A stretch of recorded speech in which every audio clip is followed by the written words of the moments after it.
modified muffler. May problema dyan. System ng aro mga bay. Pause muna natin to mga bay because natanong tayo dito kung hindi ba to bawal under sa muffler modification law.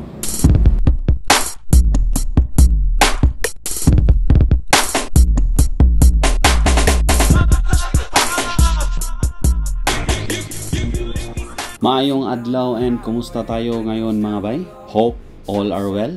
This Dax sa Luzon here. Topic natin ngayon mga bay is about muffler. Modification of muffler because natanong tayo mga bay if itong kinabit natin dito na muffler hindi ba daw bawal under sa muffler modification law. Napakagandang tanong mga bay para na rin sa atin mga riders or motorcycle lovers. But before anything else mga bay, alamin muna natin ang primary purpose ng rider, bakit siya nagpapalit ng pipe. Matik yan mga bay, it's all about safety. Pag ikaw driver ng nasa loob ng sasakyan mo, pag nakarinig mo yung motor, matik yan nahahanapin mo yung position ng motor relative sa position mo. Thus, kahit papaano magkaroon ng safety precaution. Secondary purpose na lang yan mga bay, ang maganda at matunog ang pipe mo. Naghanap tayo ng mga batas sa Pilipinas mga bay about modified mufflers. Ang pinaka-close na nahanap natin is ang LTO Memorandum Circular Number 2020-2240 and itong Senate Bill Number 1195 introduced by Senator Win Gatchalian, prohibiting the use of motor vehicle without mufflers or those that are defective or have been modified which increase the sound emitted by the motor vehicle, penalizing the owners and drivers that contribute to the noise pollution in the environment. While yung sa LTO naman mga bay is also the level of noise emitted by the pipe na dapat within the sound standard na 99.9 decibels at 2,000 to 2,500 RPM. Those are sa national level. Sa local level naman, like for example sa City of Manila, meron silang Ordinance Number 8145 and 8722 all about modified mufflers. Lahat ng mga batas na to mga bay, local or sa national, walang klarong definition about modified mufflers. May naka-state lang allowable alteration. Pero up to what extent yung allowable alteration? Like for example, ang slip-on ba pasok sa allowable alteration? What about yung aftermarket na pipes? Full system. Pasok ba siya or considered ba siya as modified?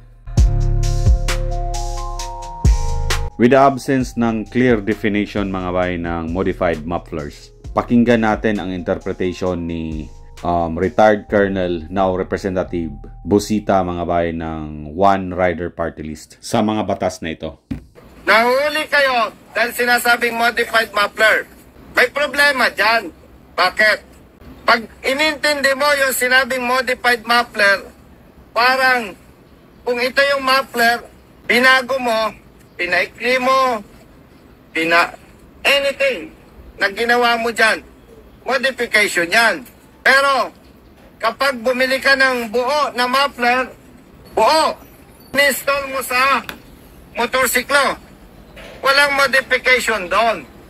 Maliban sa sinasabi ko sa inyo, ilang district officers ng LTO kausap ko, even Assistant Regional Director ng Region 3, yung magagaling at yung may dedikasyon sa public service, kapareho kami ng interpretasyon doon. Kapag nagpalit ka ng muffler, buo, maayos, wala kang binago, kinabit ko, walang modification doon. Now, ang enforcer, pagdududa, malakas ang muffler mo, hindi pwedeng titikitan ka, kukumpiskat sabihin loud pipe.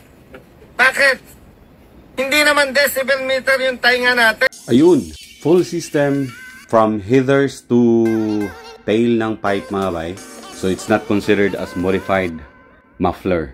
Which I think aligns sa mga batas na meron sa Pilipinas mga bay, either national or local because ang pinaka main target is the loudness ng pipe mga bay, which is or should not be more than 99.9 decibels.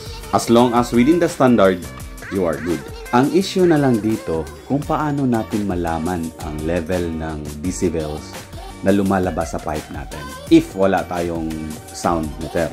Meron ako nakitang apps mga bay ng sound meter na pwede nating magamit. Ito yon. Ang downside lang nito mga bay is ang cellphone na inyong gigamit because some is merong maximum decibel na pwedeng ma-pick up sa microphone ng phone nyo. So, baka kung hindi tama din ang ibigay na reading sa sound meter mga bay. But, if in doubt mga bay, every aftermarket na mga pipes, meron yan siyang silencer. I suggest na ikabit nyo muna yan until magkaroon tayo ng tamang reading. Alright mga bay, hope na may natutunan tayo dito. Don't forget to share, subscribe, like, and comment mga bay. Enjoy your road trips and rides. Godspeed and thank you for watching mga bay.